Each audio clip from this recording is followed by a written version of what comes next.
नमस्कार मित्रांनो.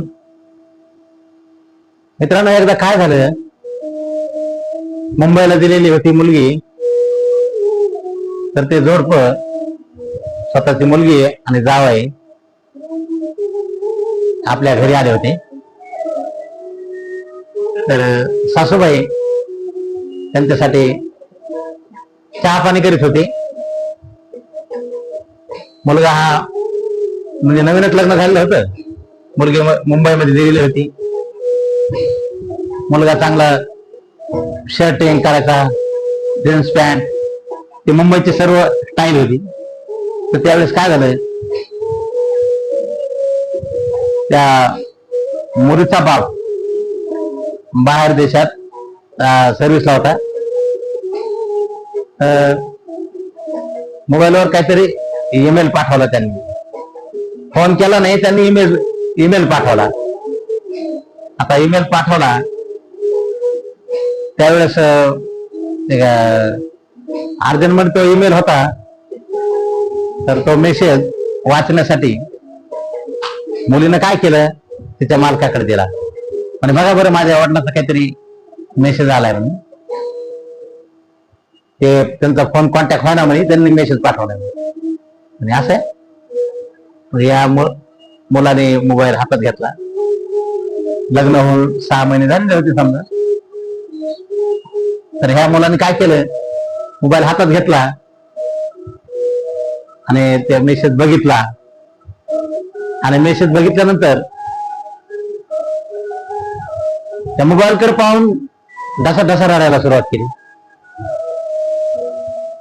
हा जावई रडत असताना पाहून सासूबाई सुद्धा खूप घाबरल्या. मग मेसेज मध्ये असं का आलं म्हणे, की आपले जावई रडायला लागले.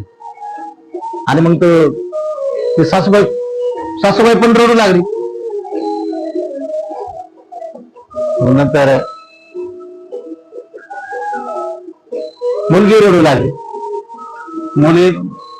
हा मेसेज इंग्लिश मध्ये होता आणि मुलगी जरा कमी शिकलेली होती, तर तिला वाचता येत नव्हतं. तर त्या मुलीचे वडील म्हणजे दुबईला सर्व्हिसला होते, ते कामाला. ते बघून खूप म्हणजे वाईट वाटलं. म्हणजे खूप सर्व घराघरी, त्यांच्या घरी संपूर्ण म्हणजे रडारडी चालू झाली. वातावरण सारे आजोबाच्या शेजारच्या बाया सुद्धा आल्या. मोबाईल मध्ये काय म्हणे असं, जावई सांगा ना, जावई सांगा ना म्हणे, काय तो काय सांगा ना, सरडत होता. असं करून आजोबाच्या गल्लीतल्या महिला जमा झाल्या. त्यावेळेस हा काही सांगतच नव्हता. अशा परिस्थितीत काय झालं, एक शेजारची मुलगी आली, ती चांगली शिकलेली होती. आणि मग तिनं मोबाईल हातात घेतला आणि मोबाईल बघितला आणि तो मोबाईल मेसेज वाचून दाखवलाय.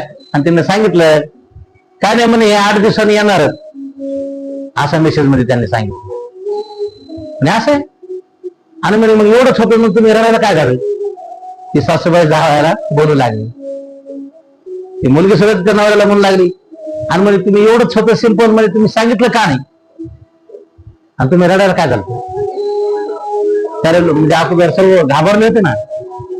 त्यावेळेस तो मुलगा म्हणे मला याचं रडू याचं आलं, की जर माझ्या आई वडिलांनी मला जर शिकवलं असतं तर मला बी वाचता आलं नसतं काय. आणि म्हणून मला याचं दुःख वाटलं, आई वडिलांनी मला शिकवलं नाही. मुंबई शहरात होतो, मुंबईत, पण शिक्षणाकडे मी दुर्लक्ष केलं. आई वडिलांनी नुसता लाड केला माझा, आणि त्या लाडामध्ये मी वाढलो, परंतु मी शिक्षण घेतलं नाही. आणि जर आज शिक्षण घेतलं असतं तर मला हा मेसेज वाचता आला नसता का, याच मला वाईट वाटलं. आणि म्हणून मी रडत होतो. आणि म्हणून शिक्षण जीवनात किती महत्वाचं आहे हे याच्यातून आपल्या लक्षात आल्याशिवाय राहिले नसेल. धन्यवाद.